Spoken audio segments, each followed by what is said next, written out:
Hey guys, it's YOU WACK, and as promised, this is going to be the second episode of how to climb from gold to platinum, because in this little mini series, I've been doing it like step by step, like bronze to silver, silver to gold, and gold to platinum was the last episode. But even in that video, I said I was going to have to expand on what you can do, because there's not just one thing that you need to do to be able to climb to the next rank. There's multiple things, especially right now, because this is where a lot of people are kind of trapped, or at least stuck, whenever it comes to like gold and platinum. And I do realize there are people in platinum that don't really look at this video that seem like that relevant or whatever, but even if you are in platinum looking to climb to diamond, this is something that you can still try to learn from. And yes, I will still bring the platinum to diamond videos soon enough, but I really wanted to talk about this area of the gold tier. So my last video from gold to platinum, what I really tried to explain and really try to preach was trying to broaden your horizon of the heroes that you do play, because more than likely you play a lot of Mercy, you play a lot of Genji, you play a lot of Junkrat, whatever, you have somewhat of a main, but literally that is your main. That's the only hero that you play. And I never say like you can't play the hero that you want to play, but I always say, hey, if you want to try to climb, try to play a little bit more heroes. If not, then go ahead and keep doing what you're doing. But if your main priority is wanting to climb, then you should really try to broaden your horizon and know the hero. But now what today's video is going to be focusing on is the details to know that hero, because more than likely you have a certain amount of heroes that you do play, and maybe you want to play another hero. Say that is a Zarya, say that is a Zenyatta, say that is even a Mei or whatever. But now what this video is going to do is actually explain what you need to do when you do find the hero that you want to play, whether that is that Zenyatta, whether it is that Zarya, because from like bronze all the way to very high silver and low gold, it's pretty much the same. You get kills, you get heals, and you use your ultimate. But now we're looking at the details of what kills you need to get. When you pick a hero, who do you need to get kills on? When you pick a healer, who do you need to prioritize heals? Or when do you need to heal for all that matter? And also, when do you need to use your ultimate? Because at the lower ranks, you use your ultimate and it works because it's an ultimate, but there's smarter times that you need to use your ultimate, and in turn will help you climb all the way from gold to platinum. And again,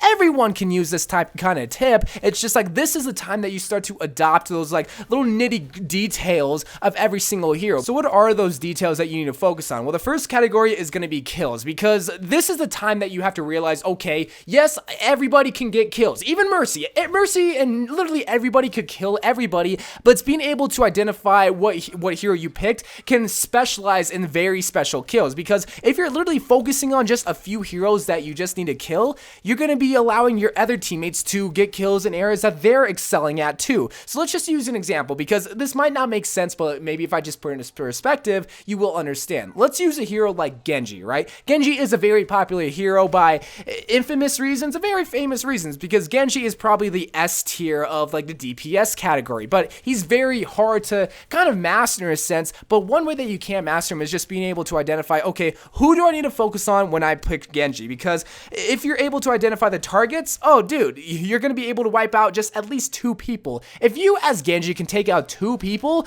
that's amazing, because it's a 4v6. You don't need to be team wiping people every single time you play Genji, but just picking out those targets. But what are those targets? Now, I'm not a Genji main, but at least when I play Genji, the main priority targets that I pick are going to be heroes like Zenyatta, are going to be heroes like Mercy, are going to be heroes like Ana.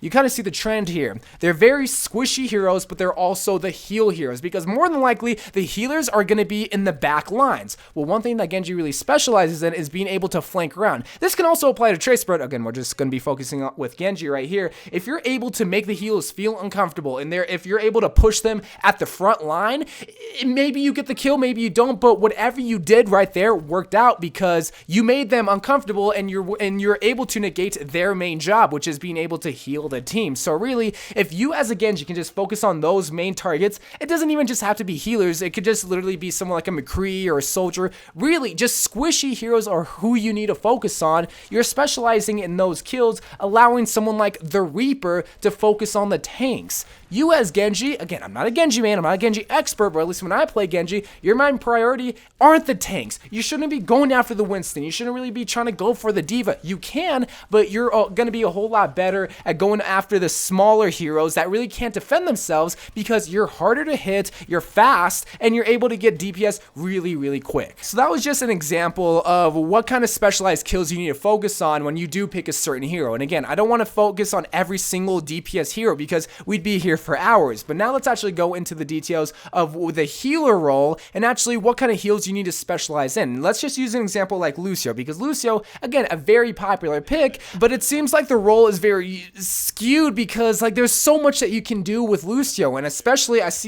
don't see every Lucio do this, but really the main job as Lucio is sticking with the team. That's what you should be doing, and that is your specialized heal role as Lucio. This would be applied for Ana just in a different way. Like you might not necessarily have to stay with the team, but at least with Lucio you have to stick with every single hero because you're worthless if you're wall riding 10 feet away from the team and not doing anything. Sure, you might be putting off damage, but your role as Lucio or just a healer in general isn't the main DPS, so you need to be sticking with the team. But other than just being a healer, there's other jobs and other roles that Lucio still has that you might not think of. And again, it's just under the same umbrella and same theme of this video is understanding the roles of every single hero. In Lucio's case, yes, it can be a healer, but another thing that he does better than everybody else is just being able to speed boost people in. Now, I can't tell you every single specific time that you need to amp it up, every time you need to be on the heal song, and every time you need to be on the speed boost song, but a quick example is, okay, if you're going to be going on to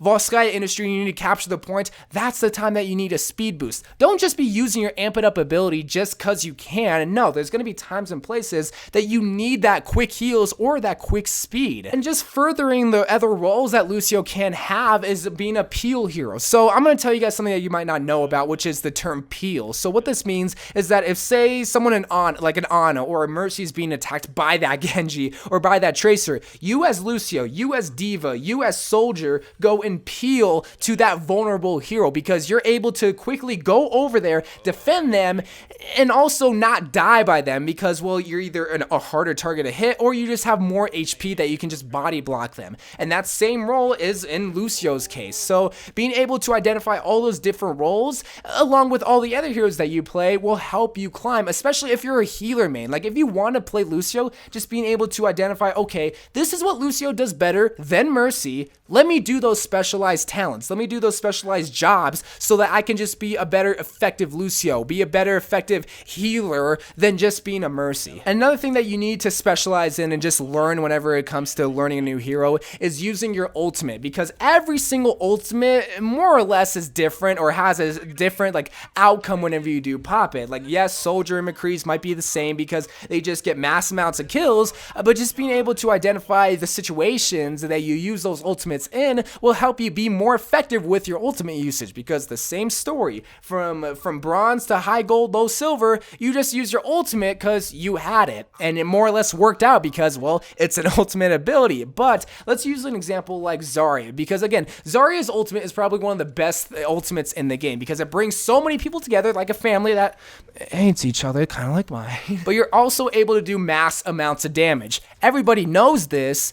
But when you're in the situation, people, it's like they forget. Like, I'm going to be honest. When I'm in the situation playing Zarya, all things that I talk about and all things that I've learned as Zarya just kind of go out of my head for the moment. But then when I look back, it's like, dang, I shouldn't have used my ultimate because the Tracer wasn't ready, because the Genji wasn't ready. So it's just being able to look at the situation. It's like, okay, should I use my ultimate right now? What's the outcome going to be? It's just being able to predict kind of like the future. Like, if you see 3 people and you know they're not going to be able to defend themselves and you know they can't counter your Zarya ultimate, that's being effective, and that's identifying what you need to do with the Zarya ultimate. So sticking with that Zarya example, let's say you do have your Zarya ultimate and you're wanting to get a fat team wipe because it very is plausible. So you have to look at your whole teammates and look at, okay, who has their ultimate? It's some common combo ults that you already know about: Tracer, Genji, even Sombra even sometimes, because while it might not kill everybody, it brings down all their abilities to defend themselves. So being able to identify, okay, who has their ultimate. Now the next thing is being able to identify, and I know I keep saying identify, but it's the good players that can look at the situation and just be able to tell what's going to work and what's not going to work. And an easy way to see what's not going to work with the Zarya ultimate are counters to you. Things like a Diva defense matrix, things like a Reinhardt shield, things like a Lucio and a Zenyatta can all negate your ultimate if you're not prepared for that outcome. Like if you know how to deal with that,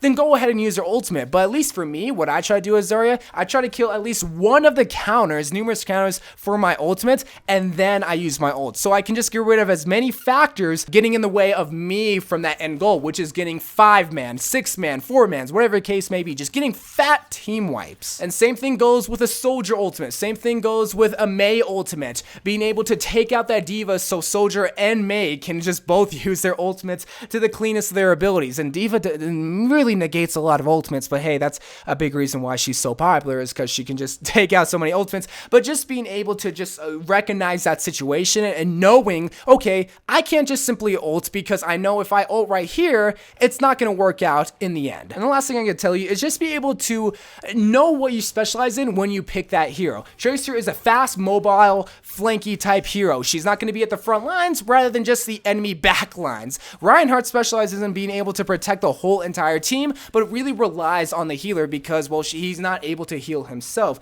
Diva really specializes in being able to be up close and personal, peel to heroes. All that applies for every single hero. If I keep naming heroes and heroes, you're going to understand the message, but realize that just, okay, when I pick McCree, when I pick Soldier, when I pick Mei, I have a certain job. I specialize in something so that the other team doesn't have to worry about that, because my team also specializes in stuff that I can't excel at. Once you are able to realize that, once you are able to work together as a team and focus on your main job, you're going to be able to climb. Yes, I do realize that your teammates sometimes are useless, but if you're able to just focus on the areas that you're great at, so the Junkrat or the Pharah doesn't have to worry about those other areas, now they're going to be able to just excel in their job, and so that you just feed off of each other. Realize that everybody feeds off of each other. The Mercy feeds off the Genji, the Reinhardt feeds off the Lucio. Everybody feeds off everybody. And that's basically it. The main theme was just knowing your role as a hero and knowing that you have a specialized job, and if you're able to adopt that specialized job and excel at it, you're going to be able to climb all the way from gold, let alone just platinum, like to grandmaster or something. This is something that I'm still learning when I adopt a new hero, and it's hard because you don't really know the job, and I wish I could tell you every single job a hero has, but that's what my other series is for, where I just do a little guide. Recently I just did a Soldier 76 guide in that video. Your main job is to take down the Pharah, take down the squishies, just literally take down everybody, because you're the main DPS. So hopefully that just kind of tides you over whenever I bring the next hero guide, because that's all you really need to do, is just know the role of every single hero. So I love you guys. Thank you guys for watching more Overwatch videos to come, and bye.